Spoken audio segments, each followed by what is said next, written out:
الحمدللہ وحدہ والصلاة والسلام علی من لا نبی بعدہ وعن نبی ہریرۃ رضی اللہ تعالی عنہ قال سمعت رسول اللہ صلی اللہ علیہ وآلہ وسلم یقول ان امتی یأتون یوم القیامۃ غرا محجلین من اثر الوضوء فمن استطاع منکم ان یطیل غرته فلیفعل متفق علیہ واللفظ لمسلم۔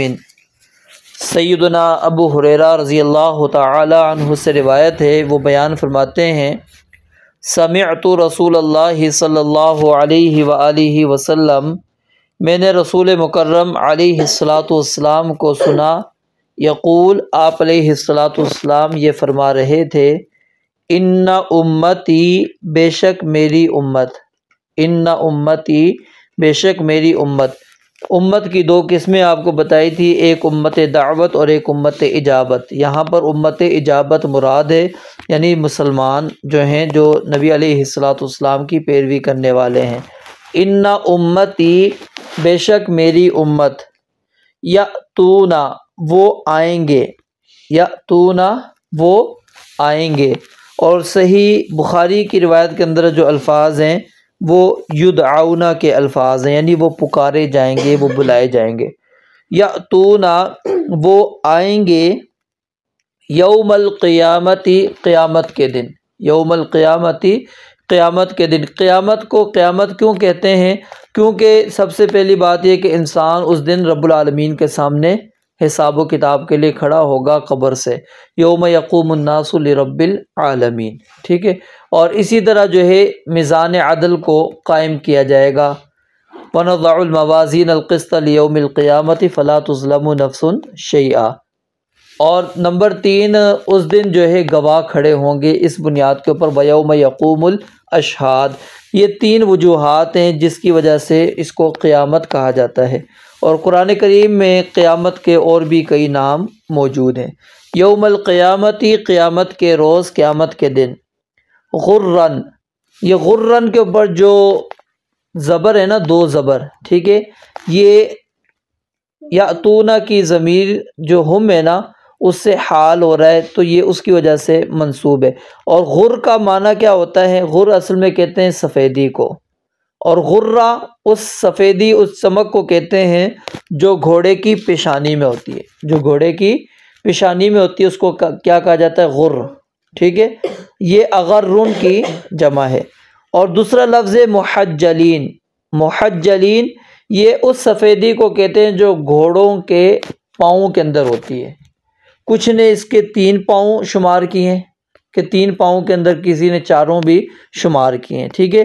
تو جو چمک گھوڑوں کی پاؤں کے اندر ہوتی ہے وہ، تو یہاں پر کیا مراد ہے؟ غرم محجلین سے مراد انسان کے جو وضو کے اعضاء ہیں جو وہ دھوتا ہے، یعنی ہاتھ، چہرہ اور پاؤں، ٹھیک ہے۔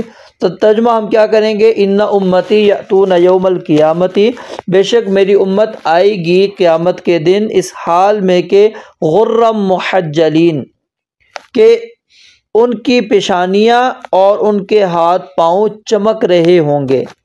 من یہاں پر تعلیل کے لیے ہے، علت بیان کرنے کے لیے، کس لیے چمک رہے ہوں گے؟ من اثر الوضوء، وضو کے اثرات کی وجہ سے، وضو کے اثرات۔ یہ الوضوء، اس کو واو کے اوپر پیش بھی ہم پڑھ سکتے ہیں اور واو کے اوپر زبر بھی پڑھ سکتے ہیں، یعنی فعل بھی مراد ہے اور پانی بھی، دونوں مراد ہو سکتے ہیں، دونوں کے مفہوم میں کوئی مسئلہ نہیں ہے۔ من اثر الوضوء، وضو کے اثرات کی وجہ سے ان کے کیا ہے؟ پیشانیاں اور ان کی ہاتھ اور پاؤں کیا ہوں گے؟ چمک رہے ہوں گے۔ فمن استطاع، پس جو شخص استطاع طاقت رکھتا ہے، فمن پس جو شخص استطاع طاقت رکھتا ہے، منکم تم میں سے، ان یطیلا یہ کہ وہ لمبا کرے، ان یطیلا یہ کہ وہ لمبا کرے، یہ کہ وہ بڑھا دے، دراز کرے، لمبا کر لے، زیادہ کر لے، غراتہ اپنی چمک کو، غراتہ اپنی چمک کو، اپنی روشنی کو، فلیفعل اس کو چاہیے کہ ضرور ایسا کرے، متفق علیہ، یہ روایت بخاری اور مسلم کی ہے، واللفظ لمسلم، اور یہ جو الفاظ ہم نے پڑھے ہیں یہ امام مسلم رحمۃ اللہ علیہ نے نقل کیے ہیں۔ تو اس حدیث مبارکہ کے اندر مکمل وضو کرنے کی فضیلت موجود ہے کہ انسان مکمل وضو کرتا ہے، اس کو فضیلت، اس کو مقام اور مرتبہ کیا ملے گا کہ قیامت کے دن رسول مکرم علیہ الصلاۃ والسلام اس شخص کو پہچان لیں گے۔ اور آپ علیہ الصلاۃ والسلام سے پوچھا گیا کہ آپ کس طرح پہچانیں گے اپنی امت کو؟ آپ نے فرمایا کہ جو ان کے وضو کے اعضاء ہوں گے وہ چمک رہے ہوں گے، اور یہ اسی امت کا خاصہ ہے کہ وضو کی وجہ سے ان کے اعضاء چمکیں گے، باقی امتوں کے اعضاء وضو کی وجہ سے نہیں چمک رہے ہوں گے۔ یہ معنی نہیں ہے کہ وضو فرض ہی اس امت پر ہوا ہے، نہیں، وضو پہلی امت پر بھی فرض تھا۔ واقعہ موجود ہے سارہ علیہ السلام کا، جب ابراہیم علیہ السلام کے ساتھ وہ جاری تھی، وہ ظالم جابر بادشاہ نے ان کے ساتھ زبردستی کا ارادہ کیا تو انہوں نے اجازت مانگی، تو حدیث کے اندر الفاظ ہیں، وہ کھڑی ہوئیں، انہوں نے وضو کیا اور پھر نماز پڑھی۔ اسی طرح پھر جریج کا واقعہ بھی صحیح بخاری کے اندر آتا ہے، معروف عبادت گزار تھا، اس نے بھی کیا ہے وضو کیا اور نماز پڑھی، تو اس سے کیا ہے پہلی امتوں میں وضو کا ثبوت ملتا ہے۔ تو کچھ علماء کہتے ہیں کہ یہ وضو اسی امت کا خاصہ ہے، تو یہ بات درست نہیں ہے۔ اصل خصوصیت کیا ہے اس امت کی؟ وہ کیا ہے؟ اعضاء وضو کا چمکنا، وضو کے اعضاء کا چمکنا، یہ اس امت کی خصوصیت ہے۔ باقی امت کے افراد کے اعضاء جو ہیں وضو والے وہ چمک رہے نہیں ہوں گے۔ اور اسی طرح ویسے بھی کیا نام ہے وضو کرنے کے بڑے فضائل ہیں۔ نبی علیہ الصلوۃ والسلام نے فرمایا کہ انسان جو عمل کرتا چلا جاتا ہے اس سے گناہ جھڑتے چلے جاتے ہیں، اس کے گناہ اس سے جھڑتے چلے جاتے ہیں۔ ہاتھ دھوتا ہے، ہاتھ کے چلے گئے، چہرہ دھویا، چہرے سے چلے گئے، کلی کی منہ کے چلے گئے، ٹھیک ہے، پاؤں دھوئے، پاؤں کے چلے گئے، یعنی الغرض جو عمل وہ کرتا چلا جائے گا اس گناہ اس سے کیا ہے ساقط ہوتے چلے جاتے ہیں، گرتے چلے جاتے ہیں۔ تو حدیث کے اندر نبی علیہ الصلوۃ والسلام نے اس کی ایک اور انداز میں بھی فضیلت بیان فرمائی۔ آپ نے ایک نہر کے ساتھ مثال دے کر بیان فرمائی تھی کہ اگر کسی کے دروازے کے آگے نہر موجود ہو تو کیا اس شخص کے اوپر میل کچیل باقی رہ سکتی ہے اگر وہ 5 مرتبہ اس میں غسل کرے؟ صحابہ نے کہا کہ نہیں، یہ تو ہو ہی نہیں سکتا کہ 5 مرتبہ بھی بندہ غسل کرے اور اس کے اوپر پھر بھی میل کچیل موجود ہو۔ تو یہ آپ نے فرمایا کہ یہ ہی مثال ہے وضو کی، کہ جو بندہ وضو کرتا ہے اس شخص کے گناہ اسی طرح جھڑتے چلے جاتے ہیں، معاف ہوتے چلے جاتے ہیں، حتیٰ کہ ناخنوں کے نیچے تک کے بھی جو گناہ ہوتے ہیں وہ بھی اللہ رب العالمین معاف کر دیتے ہیں۔ تو اس امت یہاں پر وضو کی جو فضیلت ہے وہ آخرت کے اندر جو ہے وہ بیان کی گئی ہے۔ اور نبی علیہ الصلوۃ والسلام نے فرمایا کہ میری امت کے کچھ لوگ آ رہے ہوں گے میرے پاس قیامت کے دن حوض کوثر کے پاس، میں انتظار ان کا کر رہا ہوں گا، اور ان کے اعضاء جو ہیں وضو کے چمک رہے ہوں گے، اور میں کہوں گا یہ میری امت کے افراد ہیں، یہ میری امت کے لوگ ہیں۔ اچانک میرے قریب پہنچیں گے تو دیوار حائل کر دی جائے گی اور پوچھا جائے گا، میں کہوں گا کہ آنے دو ان کو، یہ میری امت کے افراد ہیں، تو فرشتے کہیں گے انک لا تدری ما احدثوا بعدک، آپ نہیں جانتے کہ انہوں نے آپ کے بعد کیا کیا چیزیں ایجاد کر دی تھی، کیا کیا دین کے نام پر انہوں نے گھڑ لیا تھا۔ تو نبی علیہ الصلوۃ والسلام کو جب یہ بات بیان کی جائے گی تو آپ کیا کہیں گے؟ ان کو دور کر دو، مجھ سے دور کر دو، ہٹا دو ان کو، جس نے میرے بعد میرے دین کو ہی تبدیل کر دیا ہے، بدل دیا ہے۔ تو گویا کہ آپ اپنی امت کو پہچان لیں گے کس سے؟ اعضائے وضو کے جو ہے اس کی چمک سے۔ لیکن کیا ہے اس چیز کے بارے میں آپ کو علم نہیں ہوگا کہ وہ لوگ کون سے تھے، بدعتی تھے جنہوں نے آپ علیہ الصلوۃ والسلام کے دین میں اضافہ کیا اور اپنی منمانیاں دین کے اندر کرتے رہے۔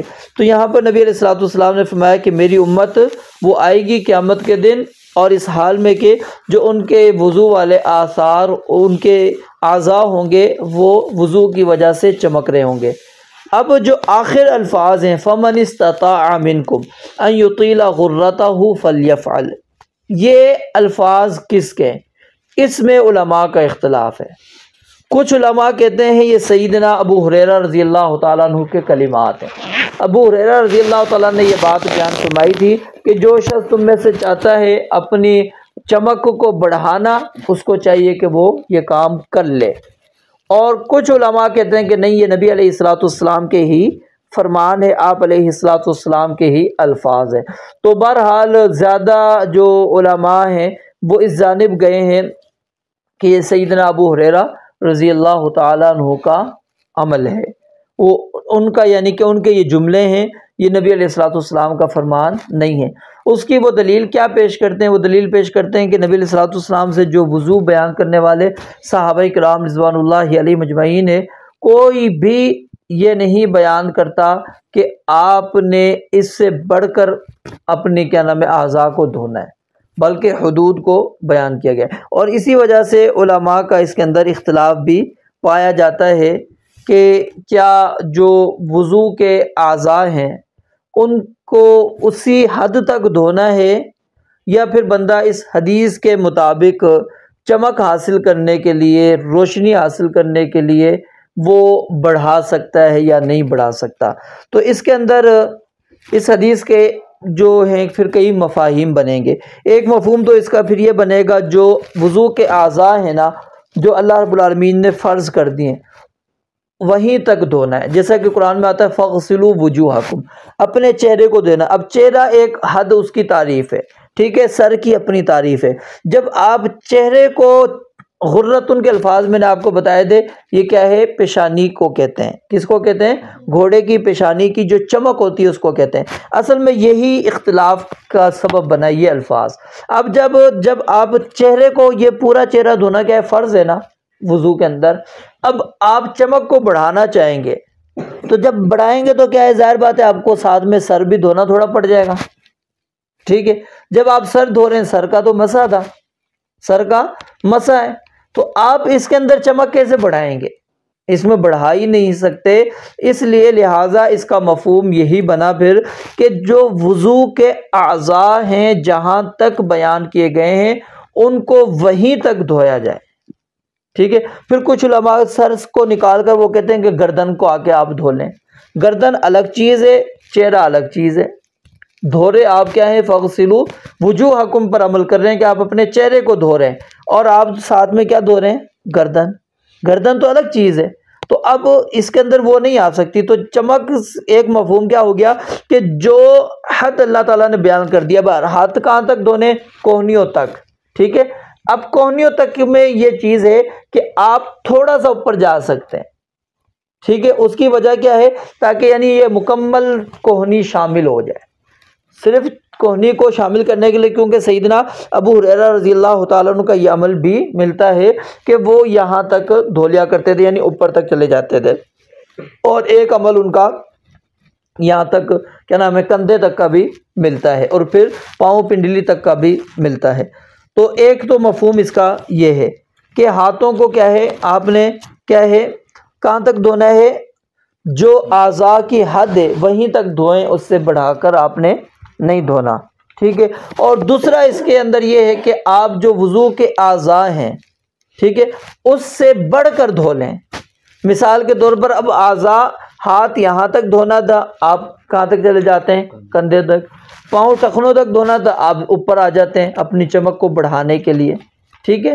تو ان کے اندر تو آیا جا سکتا ہے، باقی چہرے کے اندر آپ اوپر نہیں جا سکتے، کیونکہ اوپر جائیں گے تو پھر وہ سر کے جو مسے والا حکم ہے وہ آپ اس کو ختم کر رہے ہیں، گردن کو اس کے اندر شامل نہیں کیا جائے گا۔ تو ابو ہریرہ رضی اللہ تعالیٰ عنہ نے یہی مفہوم سمجھا تھا کہ آپ بڑھا کر دھو سکتے ہیں، اور ان کا اپنا عمل بھی یہی تھا۔ اور اسی طرح عبداللہ ابن عمر رضی اللہ تعالیٰ عنہما کا بھی عمل یہی ملتا ہے کہ وہ بھی اعضاء کو زیادہ دھو لیا کرتے تھے۔ امام ابو حنیفہ رحمۃ اللہ علیہ اور امام شافعی رحمۃ اللہ علیہ اس کو کیا ہے؟ مستحب سمجھتے ہیں، یعنی اوپر تک اگر بندہ کونی سے اوپر چلا جاتا ہے، کندھوں تک چلا جاتا ہے، یہ مستحب عمل ہے۔ لیکن امام مالک رحمۃ اللہ علیہ وہ کہتے ہیں یہ مستحب عمل نہیں ہے، کیونکہ وضو کی وہ کہتے ہیں حد ایک متعین ہے، اللہ کے نبی علیہ الصلوۃ والسلام نے اور اللہ تعالیٰ نے حد متعین کر دی ہے، اور زیور جو ہے یعنی کہ چمک جو ہے وہ اسی جگہ پر ہے۔ یہ نہیں ہے کہ آپ اس چمک کو آگے تک لے جائیں، یہ معنی نہیں ہے۔ اگر ہوتا تو رسول اللہ صلی اللہ علیہ وسلم خود بھی لے کر چلے جاتے، پھر صحابہ بیان کر دیتے کہ آپ اپنے ہاتھوں کو اوپر تک جا کے دھو لیں، ٹھیک ہے۔ لیکن نہیں، وہاں تک ہی بیان کیا گیا کیونکہ نبی علیہ الصلوۃ والسلام کا بھی یہی عمل تھا۔ اور یہی موقف امام ابن تیمیہ اور حافظ ابن قیم رحمۃ اللہ علیہ کا ہے کہ حد جو اللہ رب العالمین نے متعین کر دی ہے اس سے ہم نے آگے نہیں جانا۔